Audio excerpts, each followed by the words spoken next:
வணக்கம். நம்ம அன்றாட வாழ்க்கையோட பரபரப்புல ஓயாத வேலை, எதிர்பார்ப்புகள்னு இதுக்கு நடுவுல எப்போமாவது நாம எங்க போயிட்டு இருக்கோம்னு உங்களுக்கு தோன்றியிருக்கா? இந்த சுவாரஸ்யமான அலசலுக்கு உங்கள அன்போட வரவேற்கிறேன். காலையில எழுந்தது முதல் ராத்திரி தூங்குற வரைக்கும் ஒரே பதற்றம். இந்த எந்திரத்தனமான வாழ்க்கையிலிருந்து ஒரு நிம்மதியான வழியை கண்டுபிடிக்க நம்ம சித்தர்கள் ஒரு அற்புதமான மேப், அதாவது ஒரு வழிகாட்டி வரைபடத்தை நமக்காக விட்டுட்டு போயிருக்காங்க. இது ஏதோ சாதாரண மேப் கிடையாதுங்க. நம்ம மன அமைதியை நோக்கிய ஒரு பயணம். வாங்க அது என்னன்னு விரிவா பார்க்கலாம். உங்களுக்கு எப்பதாவது ஒரே இடத்துலயே வட்டம் அடிச்சு நீந்துற மாதிரி ஒரு ஃபீலிங் வந்திருக்கா? ஒரு பக்கம் இஎம்ஐ கட்டணும், ஆஃபீஸ்ல அடுத்த டார்கெட் ரீச் பண்ணணும், குழந்தைங்களோட எதிர்காலம், இப்படி ஓடிக்கிட்டே இருக்கிறோம். காலையில எழுறோம், வேலைக்கு போறோம், சம்பாதிக்கிறோம், திரும்ப தூங்குறோம். இந்த முடிவில்லாத சக்கரத்துல நடுக்கடல்ல திசை தெரியாம தத்தளிக்கிற மாதிரி நம்ம பல நேரங்கள உணர்றதுண்டு. ஆனா இது நீங்களோ நானும் மட்டும் ஃபேஸ் பண்ற பிரச்சனை இல்ல. பல 100 வருஷங்களுக்கு முன்னவே நம்ம முன்னோர்கள் மனித மனத்தோட இந்த தத்தளிப்ப ரொம்பவே துல்லியமா கணிச்சிருக்காங்க. இந்த தத்தளிப்ப திருவள்ளுவர் எவ்வளவு அழகா படம் பிடிச்சு காட்டுறாருன்னு பாருங்க. பிறவிப் பெருங்கடல் நீந்துவர் நீத்தார் இறைவன் அடிச்சேராத்தார். நாம தினமும் அனுபவிக்கிற இந்த வாழ்க்கை சக்கரத்தை, இந்த ஓயாத போராட்டத்தை வள்ளுவர் ரொம்ப ஆழமா பிறவிப் பெருங்கடல் அப்படின்னு சொல்றார். அதாவது இறைவனோட பாதங்களை சேராதவங்க இந்த கடல்ல கரை காணாம நீந்திக்கிட்டே தான் இருப்பாங்கன்னு அவர் தெளிவா குறிப்பிடுறார். சோ நாம ஏதோ சிக்கிக்கிட்ட மாதிரி, மூச்சு திணற மாதிரி ஃபீல் பண்ற இந்த கடல் இருக்கு இல்லையா, அது காலங்காலமா மனுஷங்க நீந்தி கடக்க போராடுற அதே பெருங்கடல் தான். இப்போ ஒரு முக்கியமான கேள்வி வருது. நாம ஏன் இந்த கடல்ல சிக்கிக்கிறோம்? இந்த பிறவி பெருங்கடல்னா நிஜமாவே என்ன? நாம வெறும் இந்த உடம்பு மட்டும்தான், இந்த பௌதிக வாழ்க்கை தான் எல்லாமே அப்படின்னு நம்புறது தான் நம்ம பண்ற முதல் பெரிய தப்பு. நாம ஒரு ஆன்மா அப்படிங்கறதையே முழுசா மறந்துடுறோம். நம்மோட பதவி, பணம், சமூக அந்தஸ்து இதுதான் வாழ்க்கைன்னு சுருங்கி போயிடுறோம். இதனாலேயே நல்ல வினை, தீய வினைன்னு அடுத்தடுத்த அலைகள்ல சிக்கி முடிவே இல்லாத ஒரு சோர்வான உலகியல் வாழ்க்கையில நம்ம தொடர்ந்து உழண்டுகிட்டு இருக்கோம். சரி, இதுலேருந்து தப்பிக்கிறது எப்படி?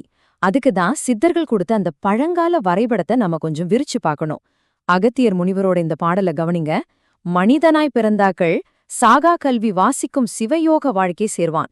இதுக்கு என்ன அர்த்தம்னா, மனிதனா பிறந்த நாம சிவயோக வழியில சென்று இறைவனை அடைய முற்படணும். அதை விட்டுட்டு இந்த மாய உலகம்தான் நிரந்தரம்னு நினைச்சு வாழ்ந்தோம்னா திரும்ப திரும்ப பிறந்து இறந்து இந்த பூமியிலே தான் சுத்திட்டு இருப்போம்னா அகத்தியர் ரொம்ப ஆணித்தரமா எச்சரிக்கிறார். நாம ஏதோ எந்திர மாதிரி வாழ பிறந்தவங்க கிடையாது. அதை விட ரொம்ப உயர்ந்த ஒரு நோக்கத்துக்காக பிறந்தவங்க. இப்போ நம்ம முன்னாடி 2 பாதைகள் இருக்கு. ஒன்னு உலகியல் பாதை. இது முற்றிலும் ஒரு மாயை.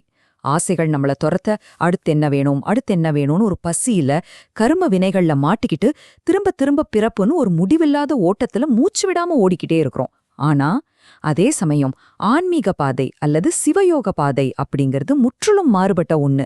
அது உண்மையான பக்தி, மனசின் ஆழமான உள் அமைதி மற்றும் நிரந்தரமான விடுதலையை நோக்கிய ஒரு ரொம்பவே தெளிவான அமைதியான பயணம்.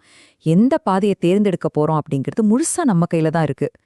சரி, பெருங்கடல் எதுன்னு தெரிஞ்சிருச்சு, கரையை சேர்க்கிற வரைபடமும் நம்ம கையில கிடைச்சிருச்சு. ஆனா திசைய காட்டுற காந்த ஊசி, அதாவது காம்பஸ் எங்க?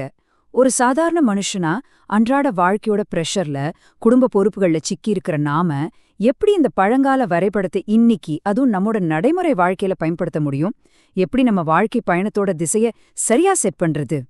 அதுக்கான சரியான திசை காட்டி குதும்பை சித்தரோட இந்த பாடல்ல ரொம்ப அழகாவும் தெளிவாவும் இருக்கு. பக்தி சற்று அல்லாத பாமர பாவிக்கு முக்திதான் இல்லையடி குதும்பாய். முக்தி, அதாவது விடுதலை அப்படிங்கிறது உண்மையான பக்தி இல்லாம நமக்கு கிடைக்கவே கிடைக்காதுன்னு அவர் ரொம்ப ஆழமா சொல்றார். இதுல பக்தி சற்று அல்லாத அப்படிங்கிற வார்த்தைகளை கொஞ்சம் நல்லா கவனிச்சு பாருங்க. இந்த சின்ன மாற்றம்தான் நம்ம மனசோட திசை காட்டிய ரீகாலிபிரேட் பண்ணுது. உண்மையான பக்தினா என்ன அப்படிங்கறத புரிஞ்சுக்கிறதுல தான் நம்ம ஒட்டுமொத்த பயணத்தோட வெற்றியும் அடங்கியிருக்கு.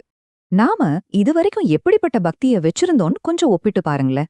ஒரு பக்கம் பரிவர்த்தனை பக்தி, அதாவது டிரான்சாக்ஷனல் ஃபேத். சாமி கிட்ட போயிட்டு எனக்கு வீடு கொடு, கார் கொடு, ப்ரமோஷன் கொடுன்னு நம்ம பௌதீக ஆசைகளுக்காக மட்டும் ஒரு வியாபாரம் மாதிரி வழிபடுறது. இதனால ஆசைகள் மட்டும்தான் திரும்ப திரும்ப வளரும். ஆனா இன்னொரு பக்கம் மாற்றும் பக்தி, அதாவது டிரான்ஸ்ஃபர்மேஷனல் ஃபேத். இது தன்னைத்தானே அறிஞ்சுக்கிற அறிவை இறைவன் கிட்ட வேண்டறது. இதுதான் நம்மள முழுமையான விடுதலைக்கு கொண்டு போகும். பிரபஞ்சத்துக்கிட்ட போயிட்டு வெறும் உலகப் பொருட்களை மட்டும் கேட்கறத நாம இன்னிக்கே நிறுத்தணும். சரி, இதை எப்படி நம்ம அன்றாட வாழ்க்கையில பிராக்டிக்கலா செயல்படுத்துறது? ஒரு 3 முக்கியமான விஷயங்களை மனசுல வச்சுக்கோங்க. முதலாவது, நம்மளோட சுயநலமான ஆசைகளை கொஞ்சம் கொஞ்சமா குறைச்சுக்க ஆரம்பிக்கணும். ரெண்டாவது, முழுமையான நம்பிக்கை வைக்கணும். ஆமாங்க, உங்களுக்கு பூரணமான இறை நம்பிக்கை இருந்தா உங்க வாழ்க்கைக்கு தேவையான உணவு, உடை, இருப்பிடம்னு எல்லா அடிப்படை விஷயங்களையும் அந்த இறைவன் நிச்சயம் பார்த்துப்பார்னு நம்புங்க. நாளைக்கு என்ன நடக்குங்கிற கவலைய அவர்கிட்ட ஒப்படைச்சிட்டு இன்னைக்கு நீங்க நிம்மதியா வாழுங்க. அதுக்காக நீங்க எந்நேரமும் ஸ்ட்ரெஸ் ஆகிட்டே இருக்க தேவையில்ல. மூணாவது, உங்களோட தினசரி எனர்ஜிய உங்கள நீங்களே உணர்ற அந்த நோக்கத்தை நோக்கி திருப்புங்க. இதை இன்னும் சுலபமா புரிஞ்சுக்க ஒரு 3 சிம்பிளான ஸ்டெப்ஸா பாப்போம். முதல் ஸ்டெப், இந்த உலக ஆசைகள் எல்லாமே மாய, நம்ம உடம்பால அனுபவிக்கிற பொருட்கள் மட்டுமே நிஜம் கிடையாது அப்படிங்கிற எண்ணத்தை மாத்துங்க. ரெண்டாவது ஸ்டெப், உங்களோட உலகத் தேவைகளை இறைவன் கவனிச்சுப்பார் அப்படிங்கிற ஒரு ஆழமான நம்பிக்கைய வளர்த்துக்கோங்க. மூணாவது, இதுதான் ரொம்ப ரொம்ப முக்கியமானது, இறைவன் கிட்ட நீங்க கேட்க வேண்டிய ஒரே விஷயம், என்னை நான் அறியவும் உணரவும் வழிகாட்டு அப்படிங்கிறது மட்டும்தான். இந்த பயணத்துல நாம தேட வேண்டிய ஒரே பொக்கிஷம் நம்மை நாமே அறிவது மட்டும்தான்.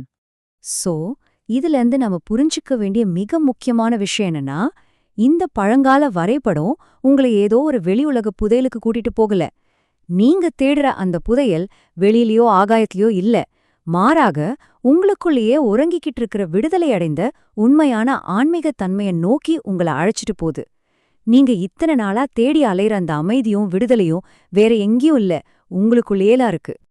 இப்போ நிறைவா உங்களை நீங்களே ஒரு கேள்வி கேட்டுக்கோங்க. இப்போ உங்க கையில வச்சிருக்கிற உங்க வாழ்க்கையோட வரைபடம் உங்களை எங்க கூட்டிட்டு போகுது?